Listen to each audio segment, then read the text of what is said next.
नमस्कार, आदाब, सत श्री अकाल। मैं संतोष और आप भारत न्यूज़ टीवी 24 देख रहे हैं। आज 9 तारीख है और बिहार बंदी का पूरा ऐलान किया गया है। हालांकि पूरा भारत बंदी का भी ऐलान था, लेकिन बिहार में कुछ ज़्यादा ही देखने को मिला, क्योंकि बिहार में चुनाव भी है। प्रचार प्रसार जोरों शोरों से चल रहा है।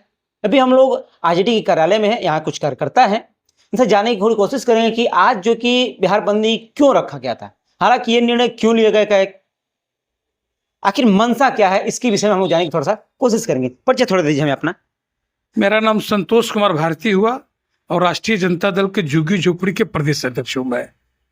आपने कहा कि यह निर्णय क्यों लेना पड़ा। ये निर्णय ऐसा कि एकदम एक लगा कि पूरा बिहार बंदी, हालांकि पूरा भारत भी बंदी कहा जा रहा है, लेकिन बिहार में कुछ ज्यादा देखने को मिल रहा है। आपको मैं बता दूं कि आज 25 करोड़ लोग, कितना 25 करोड़ 25 करोड़ लोग पूरे भारत में आज बंदी में रोड पे है।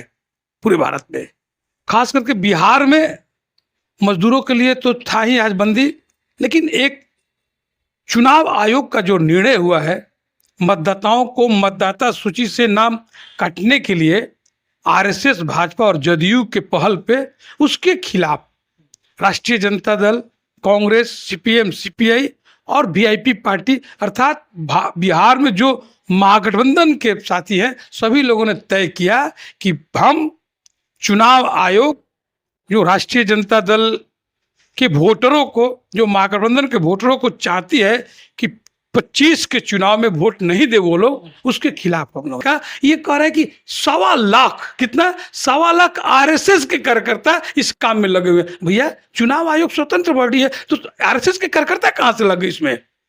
बयान देखिएगा। काम क्या है, आखिर उनका काम क्या है? वो तो एक तरह से वो पार्टी चलाते हैं अपना, तो वो क्यों इसमें क्यों इन्वॉल्व होंगे? वही तो हम लोग जानना चाहते हैं कि आखिर इसमें आरएसएस के कार्यकर्ताओं की भूमिका कैसे आ गई। लोकतंत्र को मारा जा रहा है अब धीरे धीरे। लोकतंत्र को मारा ही नहीं, लोकतंत्र को खत्म करने की साजिश है। लेकिन जब तक इस धमनी में खून का एक एक कतरा रहेगा, तब तक बिहार के नौजवान, बिहार के किसान, बिहार के मजदूर, अति पिछड़ा सारे लोग अपने अधिकार के लिए लड़ने के लिए तैयार रहेंगे।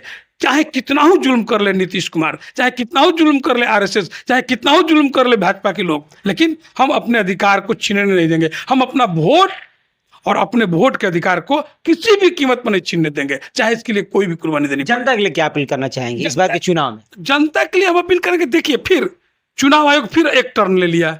पहले कहा कि आप जन्म प्रमाण पत्र दे, 11 जो सूची है, अब कह रहे कि कुछ मत दीजिए, फोटो भी मत दीजिए, सिर्फ दस्तखत करके दे दीजिए, हम अपना काम कर देंगे। एक क्लिप वायरल वीडियोस है, ये भी चल रहा है, अभी फिलहाल चल रहा है। मैं वही बताना चाहता हूं कि जैसे मान लीजिए कि उसके फॉर्मेट के पीछे 15 जो सूची है, 15 जो आयाम दिए गए कि ये आपको देना है, आप एक तरफ चुनाव आयोग कह रहे कि कुछ मत दीजिए, कल कहेगा कि आप तो पढ़े होंगे ना पेपर को, इसमें 15 में से कोई आप नहीं दिए फोटोकॉपी, इसलिए आपका नाम काट रहे हैं। तो अभी आप जोड़ने की बात कर रहे हैं, और फिर बाद में आप उसको बलरा करके काट देंगे। यही डर है, डर यहीं पे है कि आप हमारा नाम मतदाता सूची से साजिश के तहत काट न दे। इसीलिए पूरे बिहार के लोगों ने तय किया था, महागठबंधन के साथियों ने, कि हम चक्का जाम करेंगे। और चक्का जाम बक्सर में भी रहा। बक्सर में 9 बजे से लेकर 11:30 बजे तक एक गाड़ियां बंद थी, और कोई स्वतः दुकान सब बंद किए थे, ठेला वाले स्वतः बंद कर दिए थे। किसी को बताने की जरूरत नहीं, किसी को नहीं, क्योंकि वो जानते हैं कि हमारे अधिकार का हनन जो है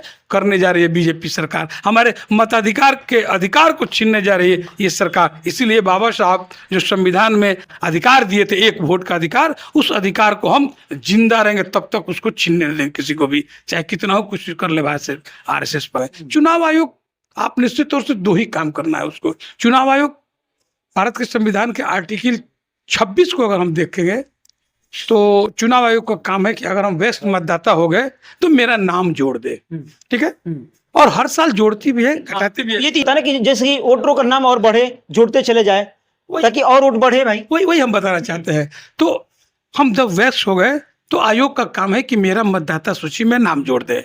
हम अप्लाई करेंगे, हाँ कुछ प्रक्रिया है वो पूरा करे। हम मेरा जन्म 18 वर्ष हुआ कि नहीं हुआ, क्योंकि 18 वर्ष के बाद ही हम वोटर बनेंगे। लेकिन यहाँ चुनाव आयोग वोटर लिस्ट से नाम काटने के लिए एक साजिश के तहत बिहार में काम करना शुरू कर दिए। अब आप बता दीजिए, चुनाव आयोग का 4 ही काम है। एक काम है वोटर लिस्ट में नाम जोड़ना, दूसरा काम है स्वतंत्र रूप से चुनाव कराना, तीसरा काम है राजनीतिक पार्टियों को मान्यता देना, और चौथा काम है कि चुनाव की पीरियड में आचार संहिता लगाकर निष्पक्ष किसी पार्टी के तरफ काम न करके एक निष्पक्ष स्वतंत्र एजेंसी है। इसमें कई दो मतलब, लेकिन अर्ध स्वतंत्र ये भी बताते हैं, स्वतंत्र तो अर्ध स्वतंत्र है। जब आर्टिकल 24 देखिएगा 324, तो उसमें गठन के साथ साथ इसकी कार्य क्षमता और कार्य करने की पद्धति को भी बताया गया है। तो अर्ध स्वतंत्र एजेंसी है। तो इनका काम है कि हमारा नाम जोड़ दे। जैसे मान लीजिए कि मैं 18 वर्ष का वोटर हो गया तो मेरा नाम जोड़ दे। अब ये क्या कर रही थी इधर जो 25 के चुनाव में, कि आपके माता पिता का जन्म कहाँ हुआ, आपके पिता का जन्म कहाँ हुआ। अर्थात एक नई टेक्निक के तहत आरएसएस और भाजपा के एजेंडे के तहत वो चाहती थी, चुनाव आयोग चाहती है आज यहाँ, कि हम मतदाताओं के नाम को हटा दे। गरीब का, अति पिछड़ा का, ईबीसी का, ओबीसी का, अल्पसंख्यकों का मतदाताओं का नाम हटा दे। जबकि उसका काम है नाम जोड़ना, न कि नाम हटाना। लेकिन काम भाजपा के तहत और ये चीज आप तुम जैसे ये जो परदादा की बात हो रही है कि परदादा के बारे में लग जाना, ये तो चीजें जनगणना में होंगी, ये भी तय हो गया है। लेकिन ये वोटर में ये चीजें करना, वही ना करे कि जनगणना का काम नहीं है चुनाव आयोग का करना। चुनाव आयोग का काम है सिर्फ एक काम, मतदाता सूची में नाम डालना। हटाने का है कि अगर हम मर गए या हम कहीं दूसरे जगह शिफ्ट कर गए तो हटा सकती है। ठीक है, आप काम करें, स्वतंत्र हैं, लेकिन आप ये काम नहीं करें कि हमारे पिताजी का जन्म कब था। हमारे पिताजी का नाम 87 में था, तभी तो हम वोटर बने हैं ना। और 87 में आपने क्यों नहीं देखा? और 1924 के जिस मतदाता सूची के अनुसार चुनाव हुआ है, जिसके अनुसार प्रधानमंत्री का नियुक्ति, प्रधानमंत्री चुने गए हैं, सरकार चल रही है, वो मतदाता सूची कैसे इनवैलिड हो गया? उस समय तो आप लोग वोट दिए थे। हाँ। तो फिर तभी तो गड़बड़ है। तो क्यों नहीं ये चीजें उस समय कर ली गई? वही तो हम कह रहे हैं कि आपको आज तेजस्वी यादव इतना एक्टिव है, चल रहे युवाओं के दिल में राज कर रहे हैं, देखा जाए तो उनको खल रहा है। ये कैसे इस बार का पलड़ा भारी दिख रहा है आरजेडी का? इस आरजेडी का पूरे महागठबंधन का पलड़ा भारी दिख रहा है। इसलिए वो चाहते हैं कि किसी तरह हम इनके वोटरों को नाम हटा दे और हम चुनाव जीत जाए, और बाहर से वोटर मंगा के देखिएगा, बाहर से भी वोटर मंगाने। धन्यवाद। जिस तरीके से आज बिहार बंदी था और देखने को मिला था और प्रोटेस्ट भी किया गया, हालांकि ये बहुत अच्छे तरीके से शांतिपूर्वक और बढ़िया से किया गया, न ही किसी तरह की तोड़फोड़ की गई। लेकिन ये चीजें जनता को जागरूक करने के लिए की गई कि ये जो वोटरों का नाम काटने की जो मुहिम चल रही है, इसको बंद किया जाए। वैसे मेरा नाम संतोष है और आप भारत न्यूज देख रहे थे। धन्यवाद।